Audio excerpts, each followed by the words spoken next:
stall, would you? Well, in 1952, I was a play in Paris. In 1952, there were no black people effectively speaking in London, in England for that matter. They began to come in after 1955. And this is an extraordinary event for me because it's in the black community, West Indian community of London, which is claimed the play. What is wonderful is coming into the theatre and finding black people here at last, because they never come to the theatre otherwise. Well, to tell you the truth, I often wondered why white people come to the theatre. There's very little in the theatre speaking to anybody. Do you look at the play and wonder, do you want to change it? Do you feel it's relevant still? I certainly wouldn't change it. In any case, the question is not whether it's relevant to me. It is certainly relevant to the people who have claimed it, the people who are playing it, the people who are interpreting it, who are making it theirs. I wasn't, after all, 35 years ago, there was no guarantee that I would be alive now. So you might as well be dead, you say. I might as well be dead, yes.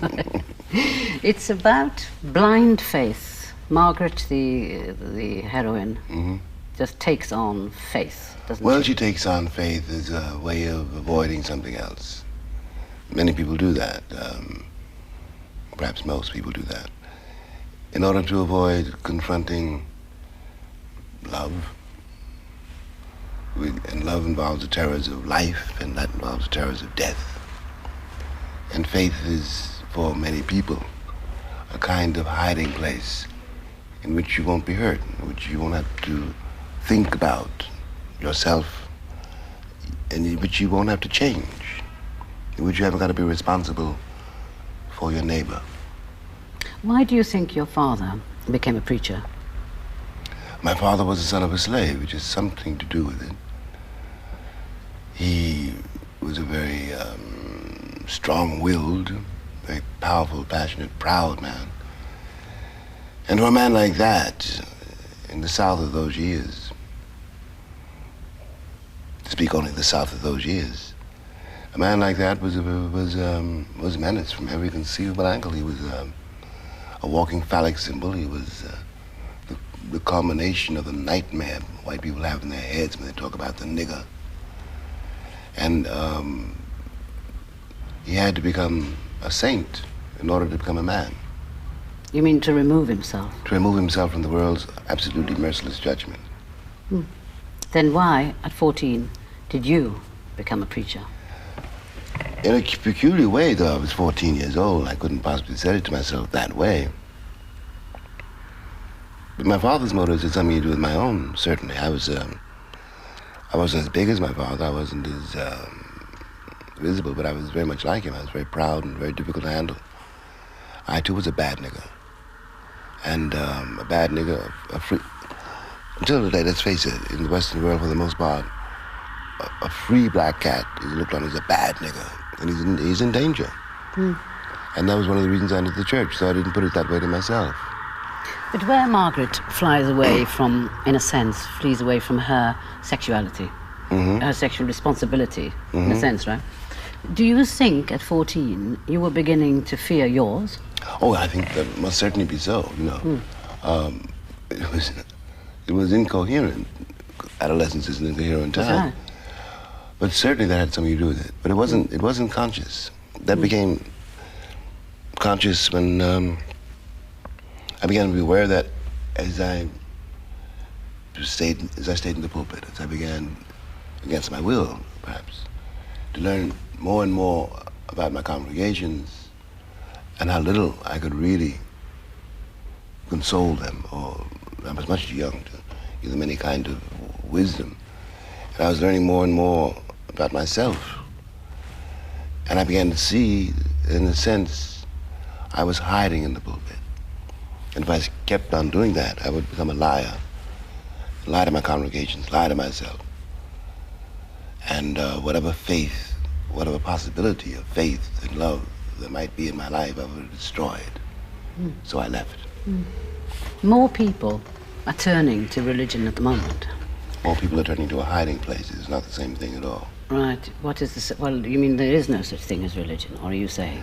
Well, religion, I think, I take my cue from from Jesus Christ, really, who told me and told all of us to love each other, clothe the naked, feed the hungry, and visit those in prison. And if you can't do that, you're not a believer. I don't care what church you go to. And the world can't be behaving as though it's religious. No, the world You're saying. The world is full of blasphemies. But I wonder why there are born-again Christians then in large Because numbers. they're panic-stricken. Because they don't know what to do with this century. They don't know what to do with what they made of the world. They don't know what to do with the choices they made. Look at the world, the Christian world. Are you as frightened by the world as you were when you were a child? I'm not frightened of anything anymore. You were? You were? I was. I was terrified. Well, terror can have one or two effects. You know, if you've got any sense, you realize that you better not run. Ain't no place to run, so you walk toward it. At least that way you'll know what hit you. Terror was because you were a black, right? Terror was not because I was black. It was because I was despised. By the whites. Yes. As a black, right. Now, but one thing that recurs in a lot of your writing is a feeling of this person, James Baldwin, feeling lonely. Oh, now, that's universal. And right, that's not to do with colour, is No, it? nothing at all. That's born, like, I interviewed somebody recently, a woman who said, loneliness is when I had a recurring dream, and I still have it, of being in the world with nobody else in sight, no living thing, no grass, no tree, just me. The song says... And it's terrified her all her life. Well, we have a song which says, images down in the valley where I couldn't hear nobody pray. That's also where you find the strength or whatever it is, the grace to move from that desolation.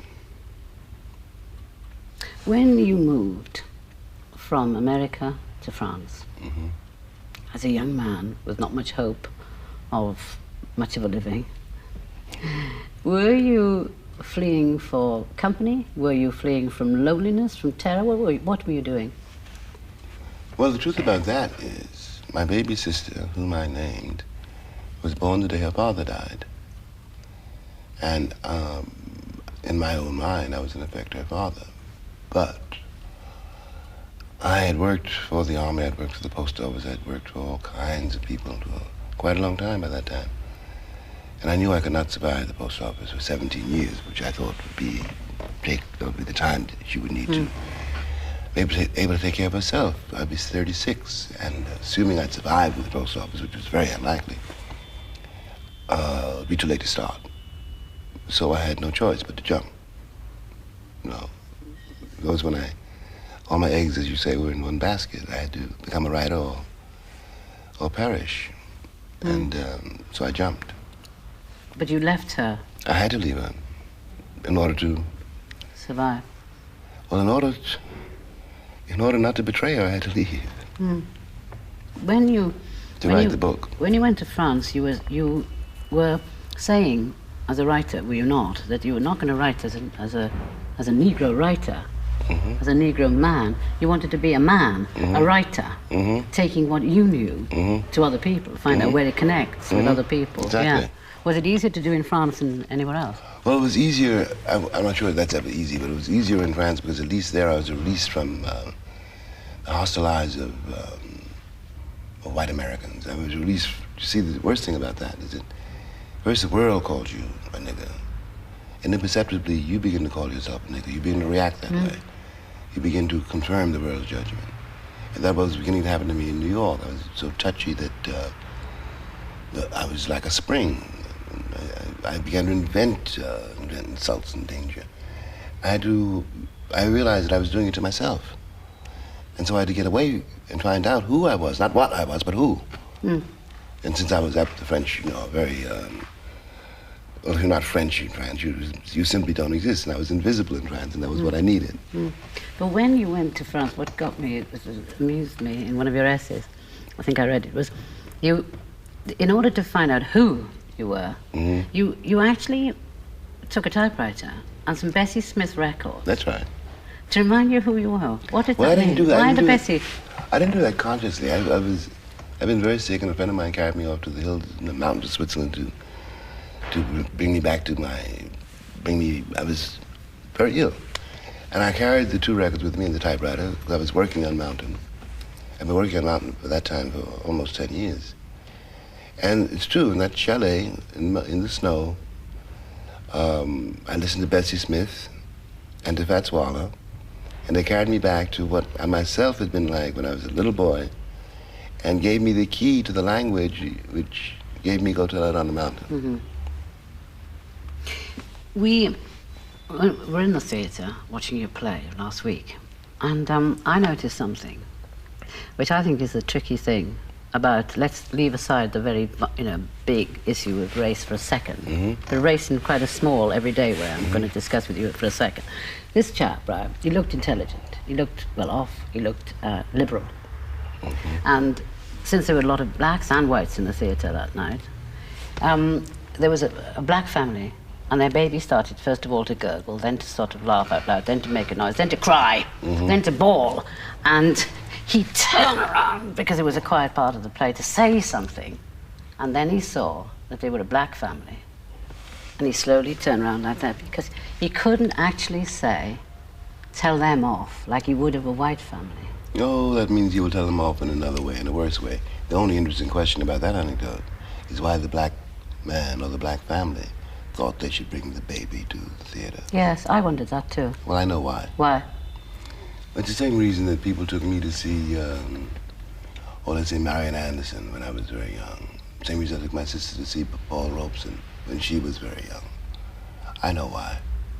Black people need witnesses in this hostile world which thinks everything is white. That's why I brought his baby to the theater. What is a little comfort blanket? His no, comfort. No. His what? What? Something. The child will not remember he was there, but something in the child will register that. I see. I do see what you mean. But I do think, however, to go back to this point I'm making, that it is extremely difficult, isn't it, when there are racial prejudices around? Why don't you examine what the word racial means? After all, everybody's a race of one kind or another. We're not talking about racial prejudice, we're talking about the structure of power.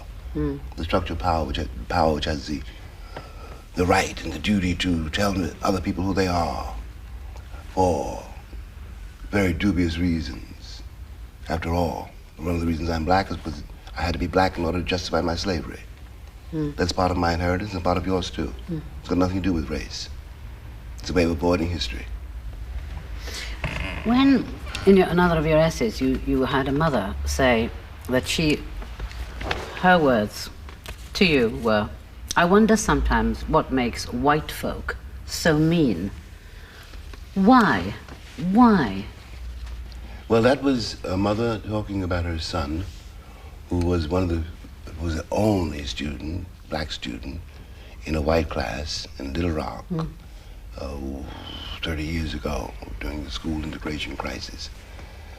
And he was going through hell in that school, from not only from the students, but from all the other white people too. And yes, she was a real wonder. What in the world do you see when you look at my son to make you treat him that way? No one has done anything to you. But why then do you think it is? I really think that, though it may sound a little strange, I think that the hardest thing for any human being to do is to forgive somebody they know they've wronged. So that white people live with a guilt? White people live in generality, as far as I can tell, live with a nightmare of the nigger they've invented. They have to have the nigger to justify the crime.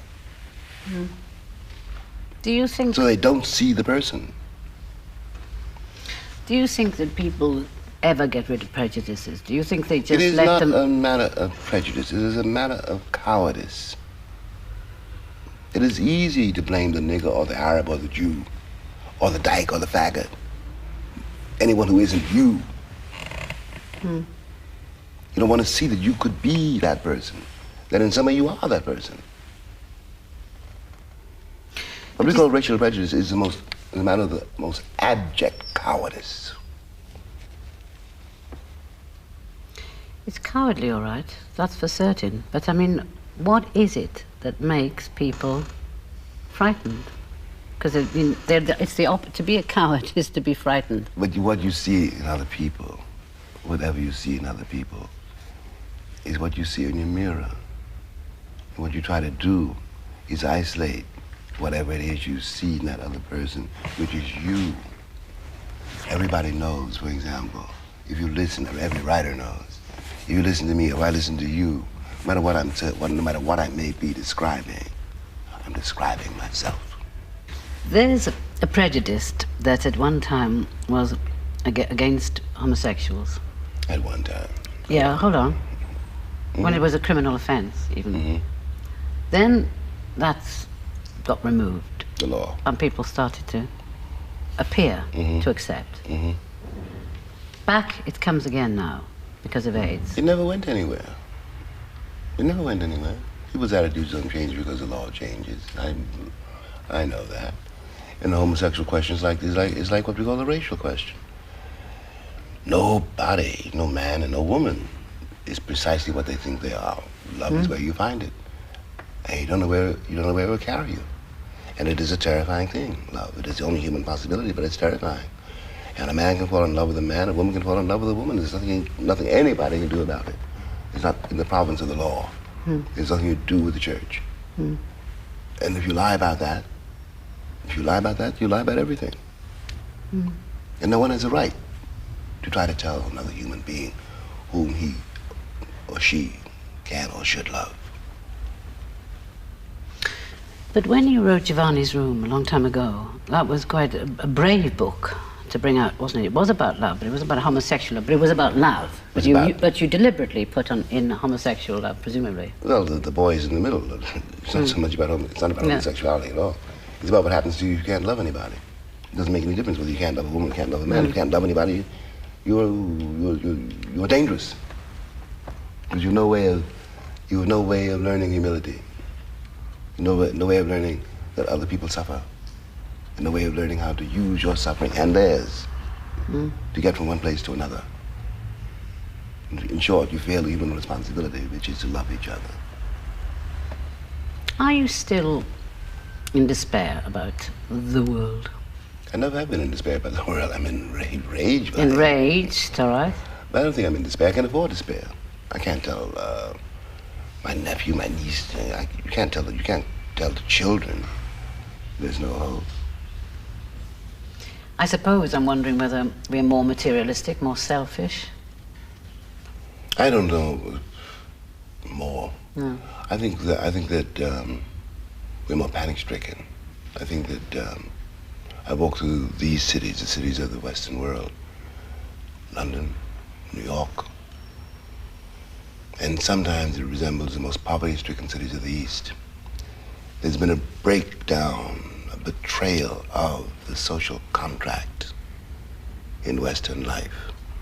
And people are grabbing for things and holding on to what they think they can get and stepping all over their neighbors because they are panic-stricken. What, comforting themselves with material things? Yes, but when people do that, they are reacting to something is beginning to crack. People hoard all this because they don't have anything else, but they don't really believe in it, and they kill to get it. But that proves the moral bankruptcy, which translates itself into the actual bankruptcy of the world in which we live. We have yet to understand that if I am starving, you are in danger. When people think that my danger makes them safe, they're in trouble. It is clear to me, it's clear to many, that what we call the political vocabulary of this age cannot serve the needs of this age. That we will have to find a way to get beyond our crippling habits. This is not the 19th century. Queen Victoria is long, long dead, and Europe is no longer the center of the world. Well, thank you for being the center of my world for a while Thank today. you. James Baldwin. Thank you very much. James Baldwin, who died on Monday. We showed that programme again instead of our Build interview with Sir Alec Guinness, which you will be able to see next Wednesday. I'll be back on Friday. In the meantime, good afternoon.